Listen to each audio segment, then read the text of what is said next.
Hey,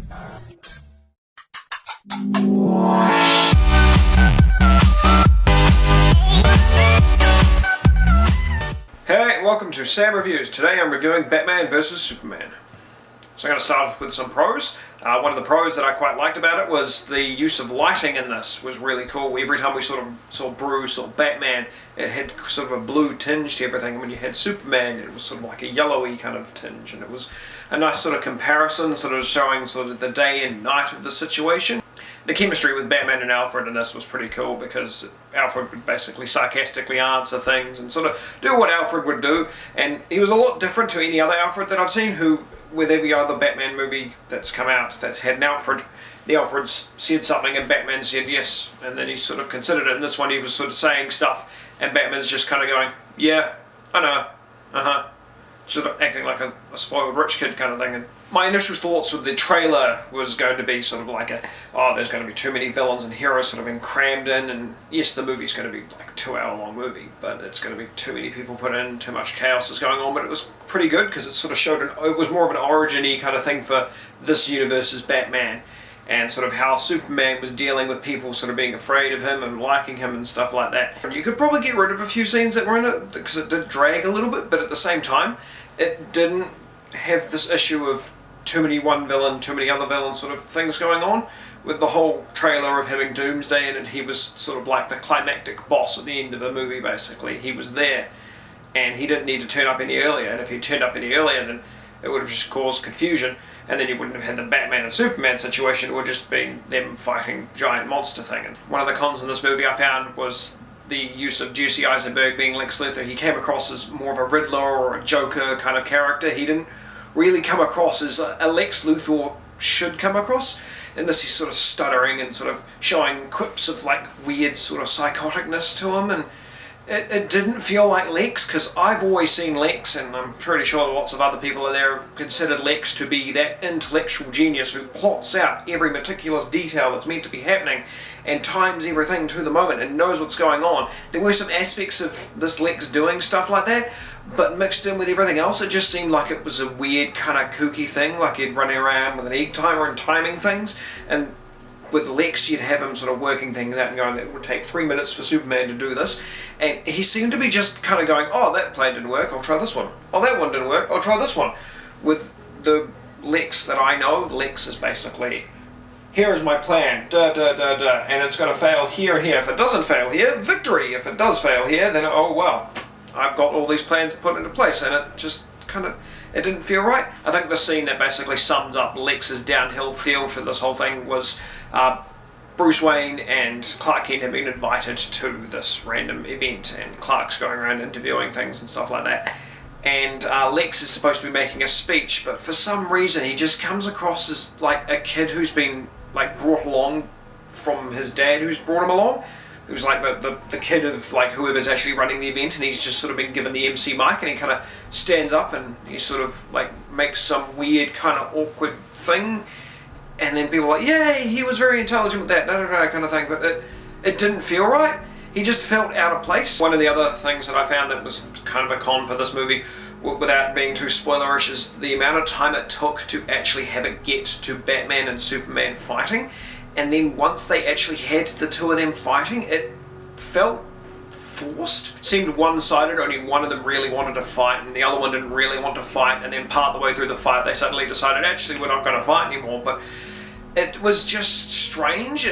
They'd been building it up and they'd been showing enough character sort of development of things and each character's opinion on things to be able to have them both without being pushed in any sort of way to have the two of them actually fight.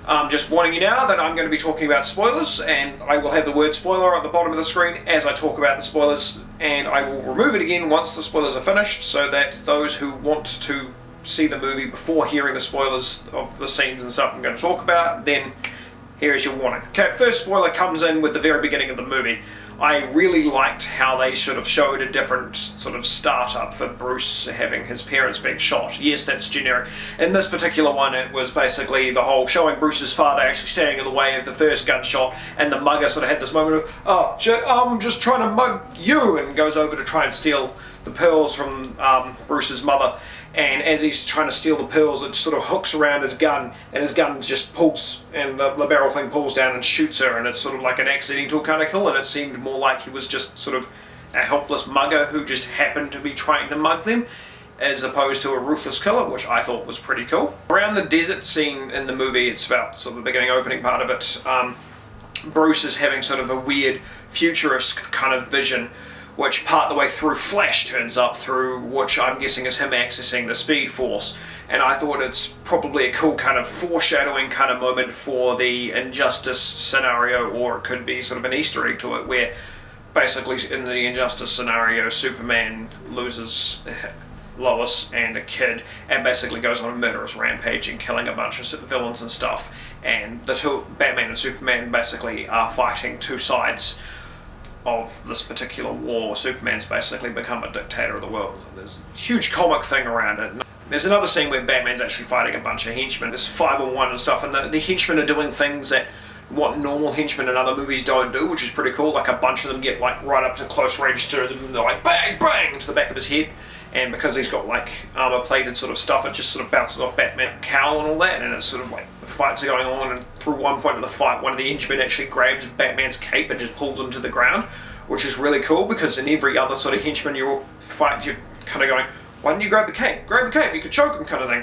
Random points in the movie, it felt the need to almost push this lack of human like being in danger. In the Man of Steel movie, there was all the buildings exploding and everyone sort of made comments about how like Superman was killing thousands of people.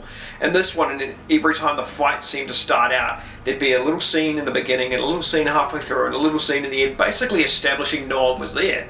Sort of going, there's actually no one in this half a town where that usually has thousands of people, but we cleared it out because we're doing a military thing. And now there's no one there anymore, so all the explosions going off are only hurting the 3 people who are there, and all these abandoned buildings, there's actually no one there at all, kind of thing. One of the things I found, it's kind of spoilery, it's a pro and a con.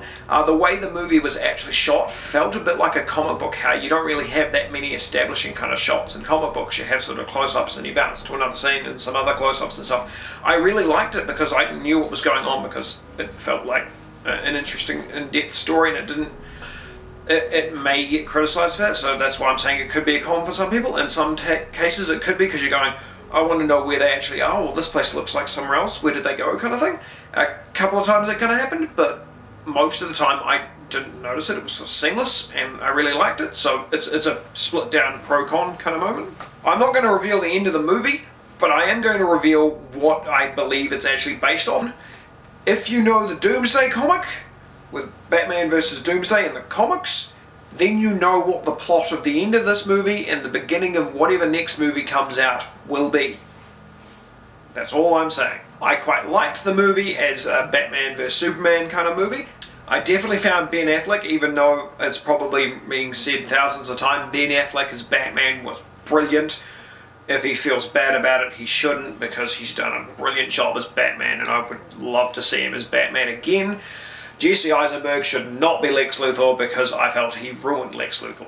So my thumbs up is for me, because I am a comic book fan. If you're not much of a comic book fan, it's kind of a meh. And if you're not a comic book or superhero fan at all and not really into it, then you probably won't enjoy this, even thinking of it as an action movie. But yeah, so there's your different results. Till next time, this is Sam Reviews. Bye.